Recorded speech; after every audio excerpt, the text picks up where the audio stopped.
Pupu kaygino ingbasunandana may manakta laysibo. Pupudi inglibanin he.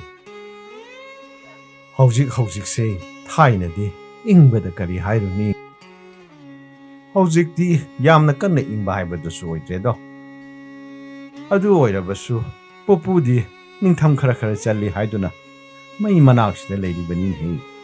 Pupu hojik na ingbisina kaygino. Adu bro. Thai di uwa marang kaina horamido. Aduna matamgi ayinga sagi sangsi chap chana phangido mayek sengna su phangido hawjikti uwaga amata hawba ngamdre karbar wala mayam sina kadaidagi wa masa amatam pupuna lawge hanglu baba is lupa chama hene pi hain hi sakhat pagi lamjen tana badane su sa ayinga sagi sangse iol onare aduna isusa uwa se marang kaina thagadabani ko Pupu khoi di hay jumem thai lay jumem thai. hagadabani Pupu ay hayang wai umian thagani.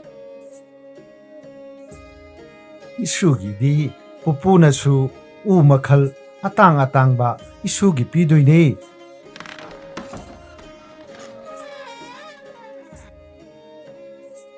bunga nang la ba hoi babung na hoi ne kakana sa pole pon se charo ngai kon hi bunga hayeng dagi national highway bantong ni lok thokki adu na koi bu gari chatpa du bu yaga dori bro baba ban budi law thokre lambi da khoi ga lakmina ba khadi ban hang di bawdi tholok pa yaroi khangdre tha tawrisi lai pak si su magi aningba pangtau da tawnare se hui sikna bagi phau ban tawraka dori mamai jidi ban tawraga wadori base praja khoi kaktani hai base makoi karimta khangdaba mal baba mamang dagi shoidana dum laban sida ai mana mana kholaw kya lawrabasu as karimta kana roida baba adu shoktine ai khungku cham thogige aduga fajana pothara si baba puro hai tamna payu pokani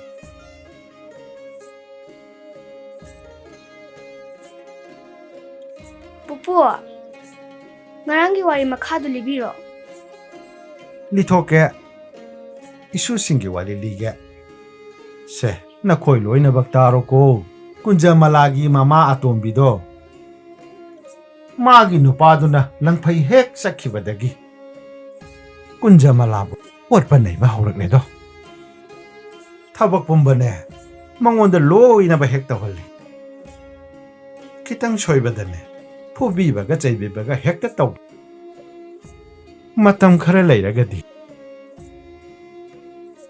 khoiren takta kai achauba ma thui hai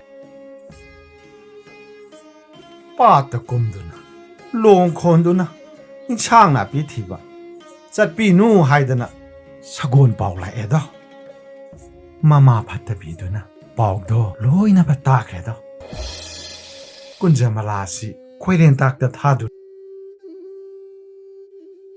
ye lang ke ngoi he luge haidana mama phatta bidugi mabukninda khankhre aduga haire hai kunja mala chalo ye lang ke ngoi hiucho haira baduda kunja mala dunane ma tot kai achauba ma thoi haye ayam kijeye hai ba chani mama aduna hey nachin thinu sai badagidi kunja mala do upai leitadana chakhri Bema.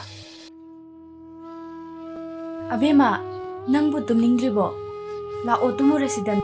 Ay pupugi wari takini. Ay tumning dream ma. isui bema chalo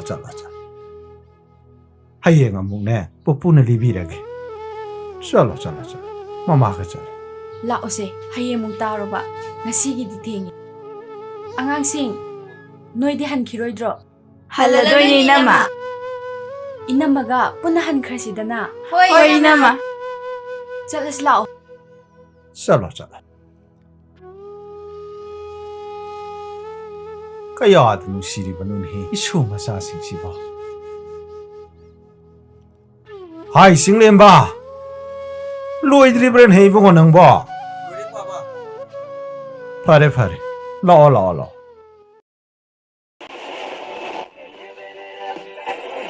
or lease rules in the morning.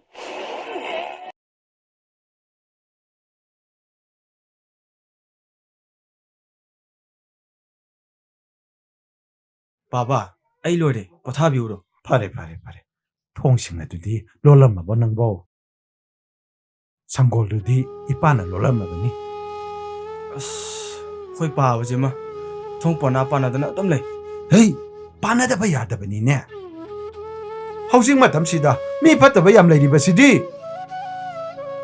ꯂꯥꯏꯕꯨꯗꯤ ꯃꯤꯅ ꯍꯦꯟꯅ ꯁꯥꯊꯤꯅꯤ ꯂꯥꯏꯗꯤ ꯈꯣꯏꯔꯝꯃꯒ ꯐꯩꯗꯣ ꯃꯤꯗꯤꯅꯦ ꯈꯣꯏꯔꯝꯃꯨꯕꯗꯅꯦ ꯁꯦ ꯈꯪꯉꯦꯗꯅ ꯉꯛꯁꯦ ꯀꯥꯈꯤꯗꯣꯔꯦꯕ ꯈꯪꯉꯦꯗꯅ ꯕꯥꯕꯥ ꯌꯥꯔꯦꯁꯦ ꯑꯩ ꯂꯣꯏ ꯈꯪꯉꯦꯕ ꯑꯗꯣ ꯄꯣꯊꯥꯔꯨꯔꯣꯕ ꯑꯩ ꯐꯛꯀꯁꯦ ꯑꯝꯇ ꯂꯣꯏꯁꯤꯜꯂꯝꯒꯦꯕ ꯍꯣꯏ ꯏꯄꯥ ꯆꯪꯉꯒꯦ ꯏꯄꯥ ꯆꯪꯉꯒꯦ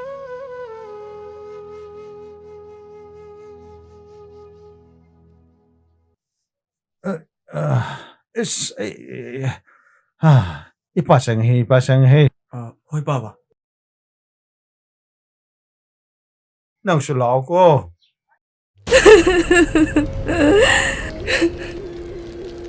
ꯃꯤꯀꯞ ꯊꯣꯛꯂꯣ ꯏꯆꯥꯁꯥ ꯅꯪꯒꯤ ꯄꯂꯦꯝꯗꯤ ꯈ꯭ꯋꯥꯡ ꯌꯧꯒꯗꯧꯔꯦ ꯅꯃꯥꯒꯤ ꯂꯦꯞ ꯑꯁꯦ ꯊꯨꯝꯈ꯭ꯔꯕꯗꯤ ꯏꯆꯥꯁꯤꯡ ꯑꯋꯥꯕ ꯇꯥꯑꯒꯅꯤꯌꯦ ꯃꯤꯀꯞ ꯃꯤꯔꯥꯎ ꯈꯣꯟꯅ ꯃꯥꯂꯦꯝ ꯑꯁꯦ ꯅꯤꯛꯀꯅꯤꯌꯦ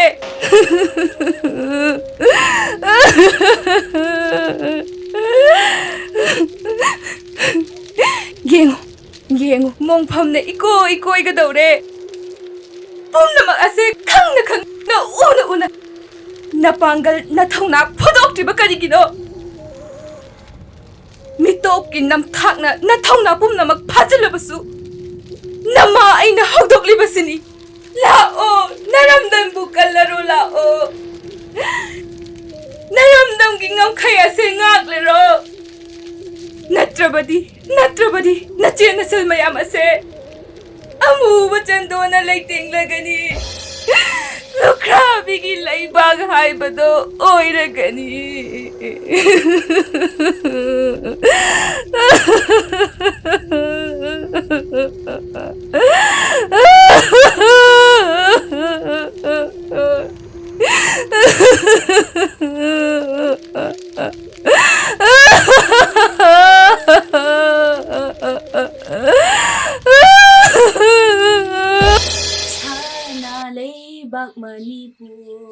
Manipur Sana leibak Manipur Koloy nanggi Manipur Koloy nanggi Manipur Lai janunggi mani naraki lairang Lai janunggi mani naraki lairang Piktak na mangal chawbini Piktak na mangal chawbini Nang daw si kayo ay nalarik o raya mo haraga Nang naduda sana lebak taura lere ne Noy napag lebak lo Ha? Noy napag lebak lo ba se? Mama! Malo se? Mama 타도 Mama!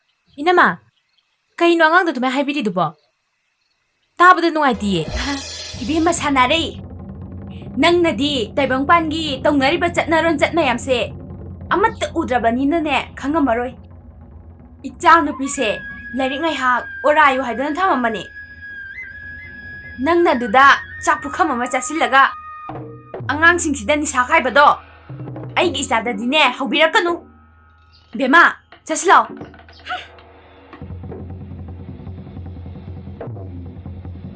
이빠기 사나래 그리기 사나 좀 나 갑리 이빠 레이버시디 ꯁꯛꯇꯣꯛꯎ ꯏꯁꯥꯒꯤ ꯏꯁꯩꯗꯣ ꯄꯦꯟꯅ ꯁꯛꯇꯣꯛꯎ ꯃꯈꯣꯏꯅ ꯇꯥꯗ꯭ꯔꯕꯁꯨ ꯏꯄꯥꯅ ꯇꯥꯔꯤ ꯁꯛꯇꯣꯛꯎ ꯏꯆꯥꯁꯤꯗꯤ ꯏꯁꯨꯁꯤꯡ ꯍꯧꯒꯠꯂꯣ ꯍꯧꯒꯠꯂꯣ ꯅꯆꯦꯒꯤ ꯏꯁꯩꯒꯤ ꯃꯇꯨꯡ ꯏꯟꯅꯅꯦ ꯏꯁꯨꯁꯤꯡꯅ ꯖꯒꯣꯏ ꯁꯥꯕꯗꯣ ꯏꯄꯨ ꯌꯦꯡꯒꯦ ꯍꯧꯒꯠꯂꯨ ꯍꯣꯏ ꯄꯨꯄꯨ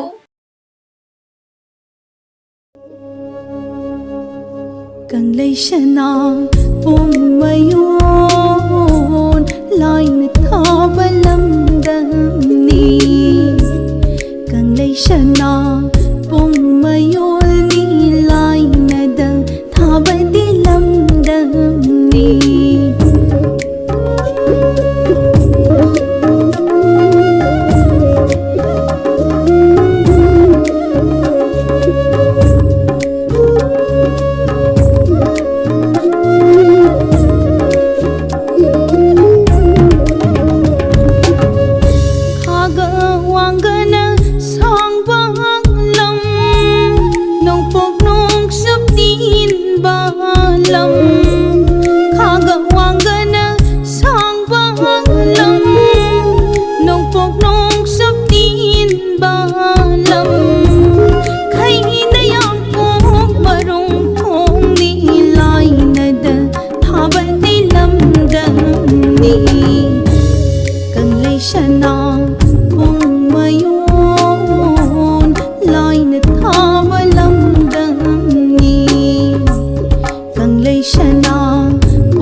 ꯍꯦ ꯇꯨꯃꯤꯟ ꯂꯩ ꯍꯥꯏꯕꯅꯦ ꯅꯪꯕꯣ ꯑꯁ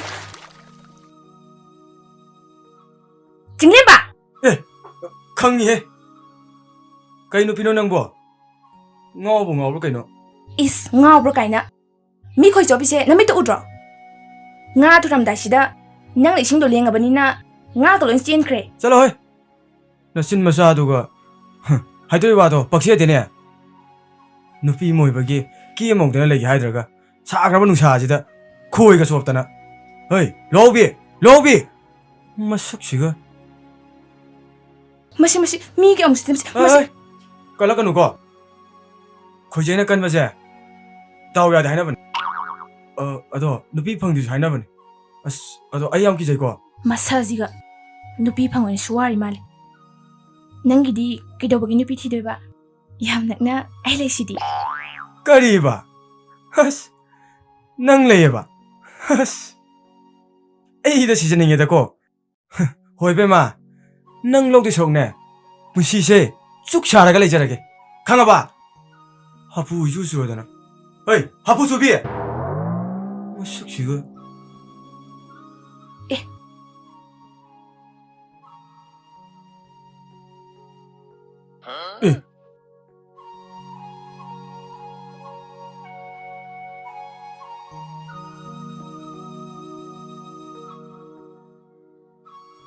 ꯁꯛꯊꯤꯕꯤ ꯂꯋꯥꯎꯕꯤ ꯑꯩꯁꯦ ꯅꯪꯒꯤ ꯌꯨꯝꯕꯨꯔꯦꯝꯕꯤ ꯑꯣꯏꯗꯧꯔꯤꯕ ꯂꯣꯏꯅꯕꯤ ꯑꯣꯏꯗꯧꯔꯤꯕ ꯑꯗꯨꯅꯅꯦ ꯑꯩꯒꯤ ꯅꯨꯄꯥꯒꯤ ꯐꯤꯔꯣꯜꯗꯤ 이것이나 팍ꯅ ꯍꯦꯛꯇ ꯁꯨꯗꯣꯛꯀꯦ ꯇꯧꯕꯅꯤꯗ.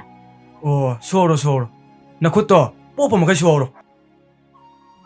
ꯑꯩꯗꯤꯕ ꯃꯁꯤ ꯐꯤꯔꯣꯟꯁꯦ ꯁꯨꯡꯆꯦꯠ ꯁꯦꯠꯆꯔꯣꯏ. ꯅꯪ ꯁꯣꯔꯣꯀꯣ ꯅꯪ ꯁꯣꯔꯣ. 수도할게. 이곳에 뽑아먹게 수도할게. 어이, 땀팔로 와우비네네. 낭원들 레이브 해보세. 소리 들어보네.